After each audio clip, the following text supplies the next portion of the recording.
In this video, I'll show you how I built this super cute potting bench complete with container for potting soil and trash can. As this bench will be inside, I chose to use pine instead of cedar. This will bring the cost way down. You should be able to complete this in about a weekend.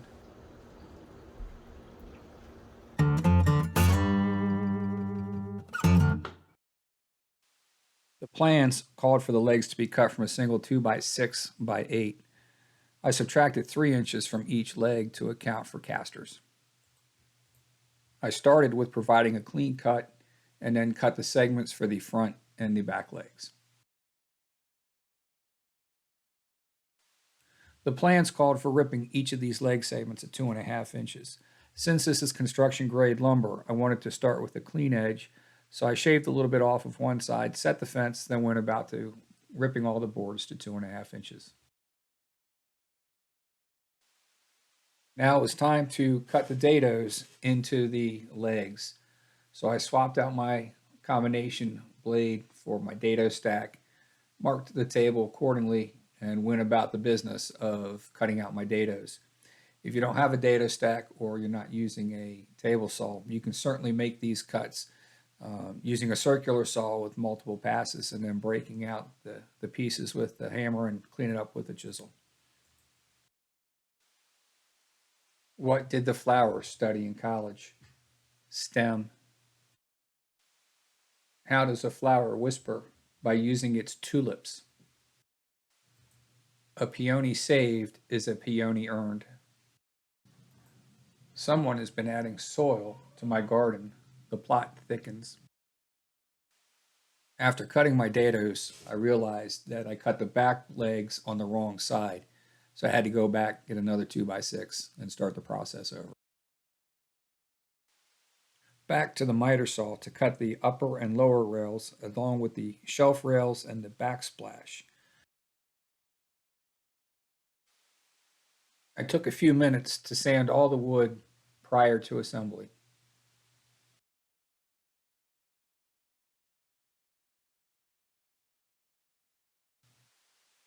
I glued and clamped the front leg assemblies and glued and nailed the rear leg assemblies. Later, I will be adding screws to the cross members to tie the bench together. My neighbor said he's too afraid to plant an apple tree. I told him to grow a pair. Why did the tomato blush? Because he saw the salad dressing. What do you call a cheerleading herb? An encouragement. What makes some plants better than others in math? Square roots.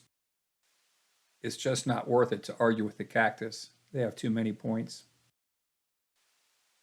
I used a bandsaw to cut notches out of the upper and lower rails where they attach to the back legs.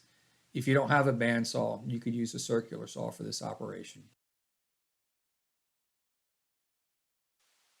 At this point, it's time to assemble the front to the back legs using the cross braces. For this operation, I both glued and screwed the assembly together, though the glue probably doesn't do much as it's the end grain on the front side anyway of the cross braces. What do you call an argument between two vegans? A plant-based beef.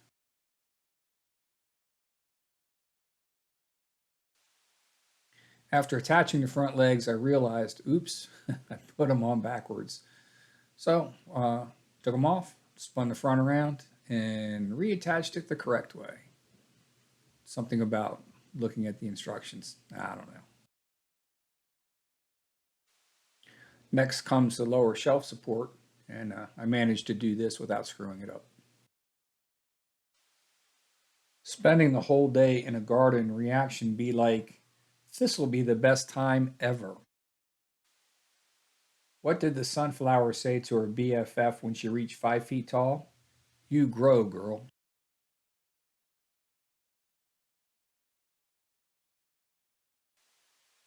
Next come the upper supports, and they both went in without any issues.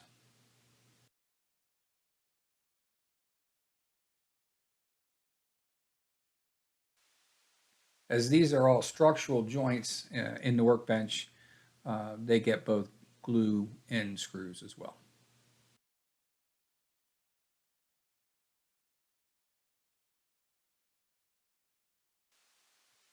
Now adding the supports for the container shelf as well as the bench top.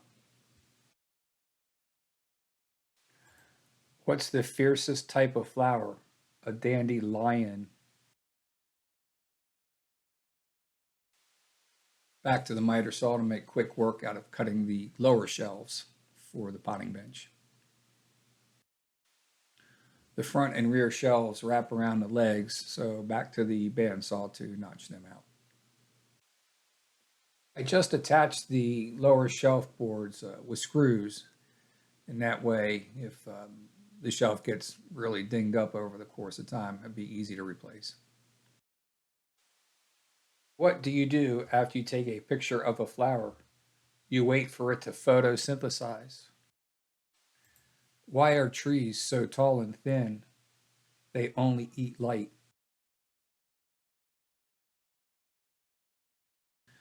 Now it's time to fix the bench top slats.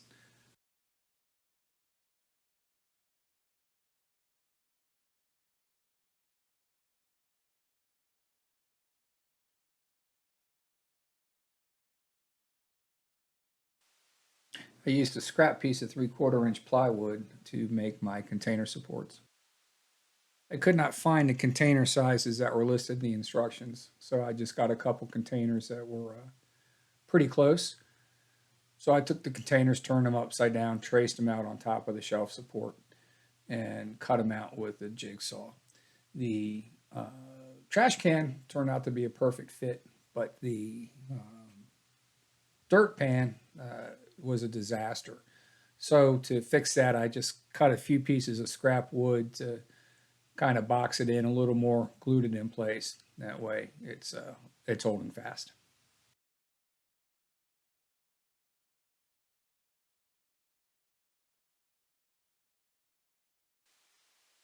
For the left portion of the bench top, I used pretty much the same dimensions for the rightmost board, so that way the two sides would match.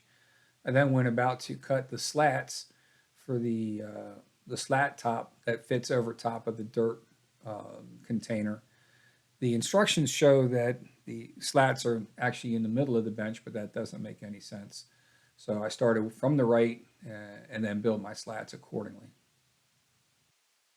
First, I cut the slats to length using the miter saw and then ripped them to width using the table saw.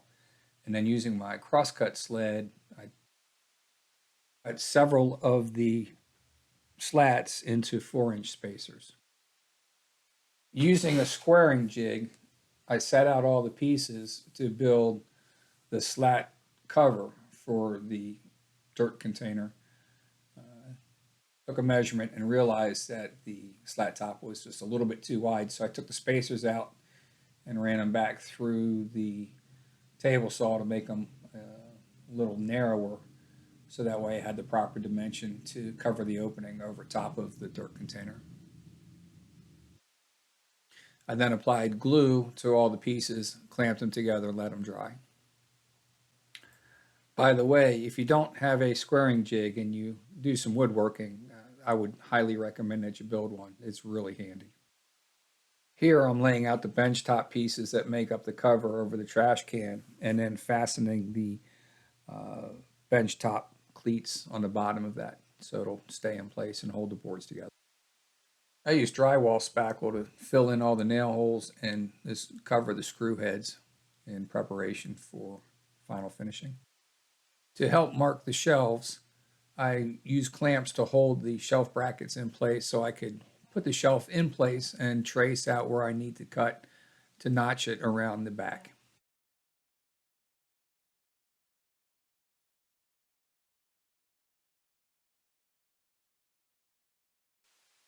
As these shelves are only made of pine, I figure they're going to sag over time and need to be replaced. As such, I've only screwed them in so that way they can be changed out if needed.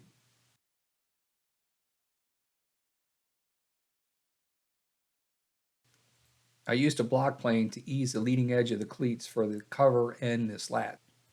This will make it easier to lower them into place.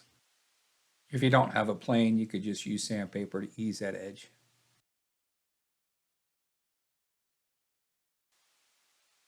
I then sanded, primed, and painted the potting bench. For the primer and the paint, I used Krylon rattle cans. The color is waterfall in their chalk paint line. In hindsight, if I were to do it over again, I probably would have gone with a paint on product, not a spray on, or use my air sprayer. But in any event, I think it came out pretty good. Let me know what you think. Thanks.